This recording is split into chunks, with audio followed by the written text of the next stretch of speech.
Early morning on June 20th, a U.S. Navy RQ-4 Global Hawk drone was shot down near Iran's southern coast. Iran claims the drone had violated Iranian airspace when it was shot down, while the United States insists that the drone was in international airspace. I don't know. I find it hard to believe it was intentional, if you want to know the truth. I think that it could have been somebody who was loose and stupid. So what happened in the early hours of June 20th? According to the Pentagon, the U.S. surveillance drone came under fire at 3:35 a.m. local time. The Iranian military said it sent multiple warnings to the drone. The final warning, Iran said, was issued at 3:55 a.m. local time. این هواپیما در دو مرحله و چندین بار اخطار داده شده بود. Iran did not specify how it sent the message. At 4:05 a.m., Iran said the drone was shot down. Global Hawk is a military intelligence reconnaissance craft. It collects intelligence with images and also electronic intelligence. And quite likely, Global Hawk is being engaged in military tactical reconnaissance to update attack plans so that if the president decides to order a strike, those plans have the absolute best information that our intelligence community, military intelligence, can provide. Both the Pentagon and the Iranian military released maps that they claimed showed the drone's path. According to both sources, the drone generally appears to have flown around the Strait of Hormuz, down, and then looped back around. The discrepancy takes place at this particular point. According to the US, the drone was continuing on its course over international waters when it was shot down. According to Iran, the drone swerved into Iranian sovereign airspace before a missile took it down.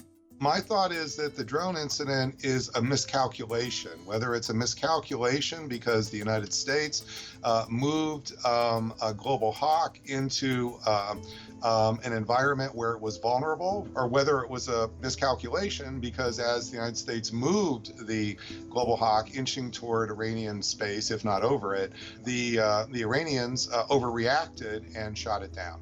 Either way, it doesn't really matter who's ultimately to blame. This is a witch's brew of where miscalculation of some kind is just quite likely to happen, and that's what we observed. On maps of this area, there are borders marking Iranian sovereign airspace. The airspace of a country that is considered sovereign airspace is roughly the same as what's considered sovereign waters, which is about 12 nautical miles off the shoreline. And then there are borders marking an airspace called the Flight Information Region, also known as FIR. So the Flight Information Region is an area of airspace that is divided amongst regions so that there is air traffic control responsibility. The location of the drone's downing, according to the Pentagon's coordinates, sits right on the line of Tehran's FIR boundary. Although this area, which sits just west of the sovereign airspace, is regulated by Iran, it is generally considered to be international airspace.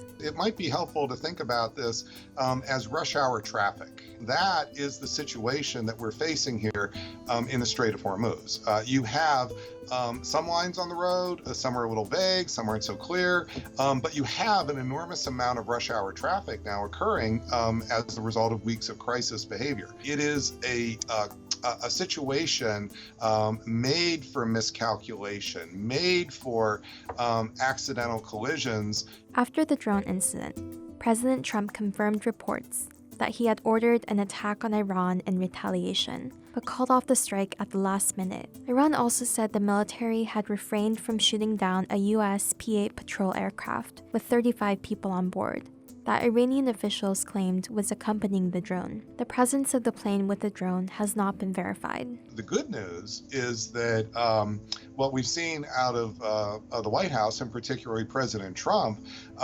is an effort to take this miscalculation and de-escalate from here. I would also say on the part of the Iranians, they have announced that there was a manned military aircraft by the United States that they could have shot down that they did not.